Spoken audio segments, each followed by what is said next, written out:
Hello friends, मैं हूं सुदर्शन प्रकाश और आप देख रहे हैं यूट्यूब चैनल गुरु चकाचक। दोस्तों, भारतीय रेलवे को देश की लाइफलाइन कहा जाता है क्योंकि इससे न सिर्फ हर दिन करोड़ों लोग सफ़र तय करते हैं बल्कि रेलवे हमारे देश में सबसे ज़्यादा नौकरी देने वाला विभाग भी है। दोस्तों, ज़्यादातर स्टूडेंट ये समझते हैं कि रेलवे में सिर्फ टेक्निकल पोस्ट की ही नौकरी होती है और जिन स्टूडेंट ने ITI या फिर पॉलिटेक्निक जैसे कोर्स किया है सिर्फ उन्हीं को नौकरी मिल सकता है। लेकिन दोस्तों, ऐसा बिल्कुल नहीं है, बल्कि रेलवे में कई पोस्ट ऐसे हैं जिसके लिए टेक्निकल कोर्स करने की जरूरत ही नहीं है, जैसे RRB NTPC। दोस्तों, RRB NTPC के तहत होने वाली भर्ती पूरी तरह से नॉन टेक्निकल है। दोस्तों, कई स्टूडेंट को RRB NTPC के नाम से ऐसा लगता है कि ये NTPC का जॉब है, लेकिन दोस्तों ऐसा नहीं है। इस वीडियो में मैं आपको RRB NTPC क्या है, इसके तहत किन पदों पर भर्ती की जाती है, इसके लिए क्या पढ़ाई करना पड़ता है, सैलरी कितनी मिलती है, मतलब आपको पूरी जानकारी मिल जाएगी। तो चलिए कुछ पॉइंट को नोट कर लीजिए ताकि वीडियो में आगे क्या क्या बताने वाला हूँ वो आपको समझ में आ जाए। सबसे पहले RRB NTPC क्या है, एजुकेशनल क्वालिफिकेशन क्या चाहिए, किन पदों के लिए भर्ती होती है, एज लिमिट क्या होता है, एग्जाम पैटर्न क्या है, सिलेबस क्या है, सैलरी कितनी मिलती है और लास्ट में तैयारी कैसे करें। दोस्तों, मोटे तौर पर यही कुछ पॉइंट्स है जिसे जानने के बाद RRB NTPC को लेकर आपके मन में जितने भी सवाल हैं उन सारे सवालों के जवाब आपको मिल जाएंगे। तो चलिए वीडियो की शुरुआत अपने पहले पॉइंट से करते हैं और जानते हैं RRB NTPC क्या है। दोस्तों, सबसे पहले ये जान लेते हैं कि RRB NTPC आखिर है क्या, क्योंकि RRB और NTPC का नाम एक साथ सुनकर कई स्टूडेंट कंफ्यूज हो जाते हैं। तो दोस्तों, RRB का मतलब तो आप सभी जानते ही हैं, जिसका फुल फॉर्म होता है रेलवे रिक्रूटमेंट बोर्ड, जो रेलवे में भर्ती के लिए अलग अलग एग्जाम कंडक्ट करवाती है। अब दोस्तों, रेलवे में भी कई विभाग होते हैं जैसे टेक्निकल, नॉन टेक्निकल। दोस्तों, इसी नॉन टेक्निकल कैटेगरी के जॉब को शॉर्ट में NTPC कहा जाता है। इसका फुल फॉर्म होता है नॉन टेक्निकल पॉपुलर कैटेगरी, जिसमें दो अलग अलग लेवल पर भर्ती होती है, जिसमें पहला 12th के लेवल पर भर्ती होती है जबकि दूसरा ग्रेजुएशन लेवल पर, लेकिन दोनों में नॉन टेक्निकल पदों पर भर्ती होती है, इसलिए इसे RRB NTPC कहते हैं। इसके बाद जानते हैं एजुकेशनल क्वालिफिकेशन क्या चाहिए। दोस्तों, अब बात कर लेते हैं कि अगर आप RRB NTPC का एग्जाम देना चाहते हैं तो उसके लिए एजुकेशनल क्वालिफिकेशन क्या चाहिए। तो दोस्तों, जैसा कि आपको पता है, इसमें अलग अलग पदों पर भर्ती के लिए एग्जाम लिए जाते हैं जो कि 12th और ग्रेजुएशन लेवल के होते हैं, इसलिए कम से कम आप 12th पास हैं तो ही इसका एग्जाम दे सकते हैं, वो भी कुछ ही पदों के लिए जो 12th के लेवल पर हैं। जबकि अगर आप ग्रेजुएशन लेवल का फॉर्म भरना चाहते हैं तो उसके लिए आपका ग्रेजुएट होना जरूरी है। दोस्तों, इसमें कंफ्यूज होने की बिल्कुल भी जरूरत नहीं है। इसके बाद जानते हैं किन पदों के लिए भर्ती होती है। दोस्तों, एक और कंफ्यूजन होता है कि नॉन टेक्निकल में किन पदों पर भर्ती होती है। कई स्टूडेंट ने ये सवाल भी किया था और नए स्टूडेंट को भी ये समझने में दिक्कत आती है, क्योंकि उनको लगता है कि अगर रेलवे में जाना है तो ये टेक्निकल कोर्स को करना ही पड़ेगा, लेकिन दोस्तों ऐसा नहीं है। तो चलिए पहले मैं आपको बता दूं कि RRB NTPC के तहत 12th लेवल पर अकाउंट क्लर्क कम typist, junior time keeper, senior time keeper, train clerk. दोस्तों, ये तो बात रही 12th लेवल की, लेकिन अब जान लेते हैं ग्रेजुएशन लेवल पर होने वाली भर्ती किन पदों पर होती है। इसमें commercial training, station master, goods guard, senior commercial कम टिकट क्लर्क, सीनियर क्लर्क कम टाइपिस्ट, कमर्शियल कम ticket clerk, traffic assistant, junior accounts assistant कम टाइपिस्ट, जूनियर क्लर्क कम टाइपिस्ट। इसके बाद जानते हैं एज लिमिट क्या है।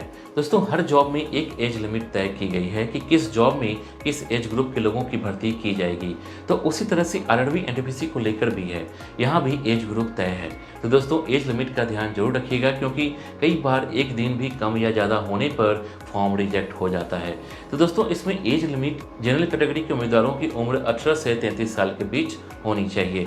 अगर आप OBC कैटेगरी में आते हैं तो आपको 3 साल की छूट मिलेगी, यानी कि OBC कैटेगरी के कैंडिडेट्स की उम्र 18 से 36 वर्ष के बीच होनी चाहिए। वहीं अगर SC ST कैंडिडेट की बात करें तो उन्हें 5 साल की छूट मिलती है, यानी कि SC ST कैंडिडेट की उम्र 18 से 38 साल के बीच होनी चाहिए। इसके बाद जानते हैं एग्जाम पैटर्न क्या होता है।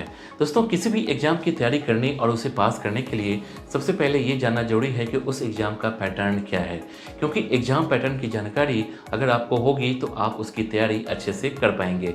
तो दोस्तों, वैसे तो इसमें 3 लेवल पर एग्जाम होते हैं, जिसे CBT 1, CBT 2 और टाइपिंग टेस्ट होता है। दोस्तों, यहाँ पर मैं आपको क्लियर कर दूँ कि इसमें फिजिकल टेस्ट नहीं होता है। कई लोगों को लगता है कि रेलवे में फिजिकल टेस्ट होता है, लेकिन RRB NTPC भर्ती प्रक्रिया की अगर हम बात करें तो यहाँ पर फिजिकल टेस्ट नहीं होता है। लेकिन इसमें मेडिकल टेस्ट ज़रूर होता है, लेकिन वह मेडिकल टेस्ट इतने बड़े स्तर पर नहीं होते हैं। इसमें मेडिकल टेस्ट बहुत आसान होता है। मेडिकल की बहुत ज़्यादा चिंता करने की ज़रूरत नहीं है। बस अगर आप फिट हैं, आपको सुनने में देखने में कोई तकलीफ नहीं हो रही है, चलने में कोई दिक्कत नहीं हो रही है, आप मेंटली पूरी तरह से फिट हैं, तो आप आराम से इसका मेडिकल टेस्ट निकाल लेंगे। तो दोस्तों सबसे पहले CBT 1 के बारे में जान लेते हैं। दोस्तों CBT 1 में 3 अलग अलग सब्जेक्ट से सवाल पूछे जाएंगे। CBT 1 में कुल 100 क्वेश्चन पूछे जाएंगे। हर क्वेश्चन के लिए 1 नंबर मिलेंगे। दोस्तों CBT 1 के क्वेश्चन को सॉल्व करने के लिए आपको 90 मिनट का समय मिलेगा, लेकिन अगर आप PWD कैंडिडेट हैं तो आपको 120 मिनट मिलेंगे, यानी कि 30 मिनट अलग से। दोस्तों इसमें निगेटिव मार्किंग भी होती है। अगर आप 3 प्रश्नों के गलत आंसर देंगे तो आपके 1 नंबर कट जाएंगे। दोस्तों अब CBT 2 के बारे में जान लेते हैं। दोस्तों CBT 2 में भी आपसे 3 अलग अलग सब्जेक्ट से सवाल पूछे जाएंगे। CBT 2 में कुल 120 क्वेश्चन पूछे जाएंगे। हर क्वेश्चन के लिए 1 नंबर मिलेंगे। दोस्तों CBT 2 के क्वेश्चन को सॉल्व करने के लिए आपको 90 मिनट मिलेंगे, लेकिन अगर आप PWD कैंडिडेट हैं तो आपको 120 मिनट मिलेंगे, यानी कि 30 मिनट अलग से। दोस्तों इसमें नेगेटिव मार्किंग भी होती है। अगर आप 3 क्वेश्चन के गलत आंसर देंगे तो आपके 1 नंबर कट जाएंगे। दोस्तों ये दोनों टेस्ट पास होने के बाद आपका टाइपिंग टेस्ट लिया जाएगा।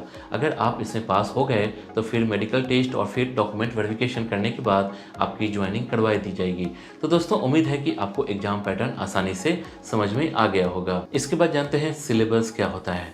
दोस्तों एग्जाम पैटर्न के बाद दूसरा जो सबसे ज़रूरी बात समझनी है वो है एग्ज़ाम का सिलेबस, क्योंकि अगर आपको एग्ज़ाम का सिलेबस समझ में आ गया तो आप किसी भी एग्ज़ाम की तैयारी आसानी से कर सकते हैं, क्योंकि तब आपको ये पता होगा कि एग्ज़ाम में किस सब्जेक्ट से किस तरह के सवाल पूछे जाएंगे, जिससे आप आसानी से उस सब्जेक्ट की तैयारी कर सकेंगे। तो चलिए समझ लेते हैं CBT 1 और CBT 2 में किस सब्जेक्ट से सवाल पूछे जाएंगे।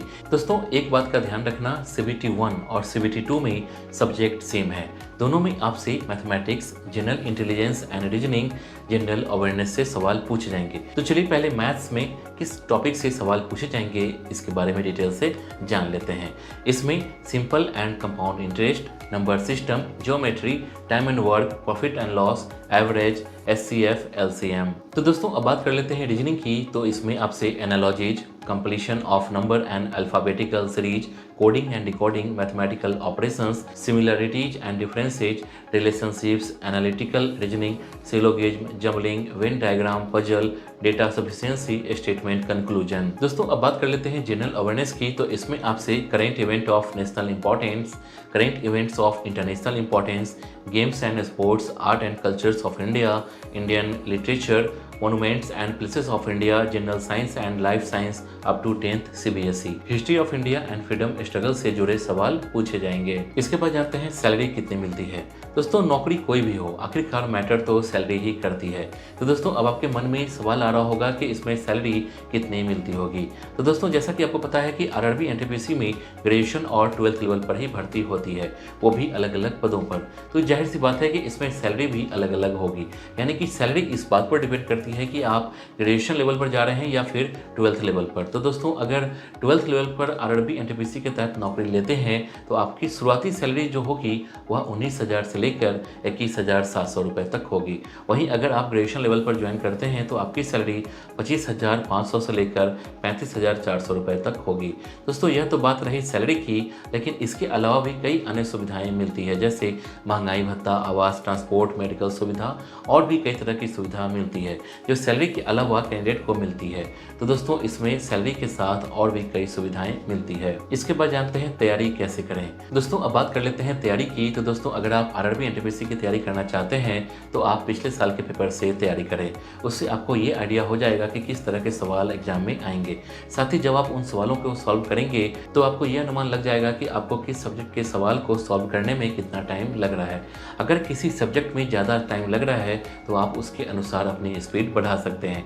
और दूसरा तरीका है कि आप सिलेबस के अनुसार ही पढ़ाई करें, इससे आपकी तैयारी अच्छी हो जाएगी। साथ ही दोस्तों क्योंकि इसमें टाइपिंग टेस्ट होता है तो ऐसे में टाइपिंग स्पीड बढ़ाना ना भूलें। तो दोस्तों इस वीडियो के लिए बस इतना ही। उम्मीद करता हूँ कि ये वीडियो आपको पसंद आई होगी। इस वीडियो से रिलेटेड नेक्स्ट वीडियो आपको किस टॉपिक पर चाहिए आप हमें कमेंट कर बता सकते हैं। वीडियो पसंद आई तो वीडियो को लाइक और चैनल को सब्सक्राइब जरूर कीजिए। Thank you.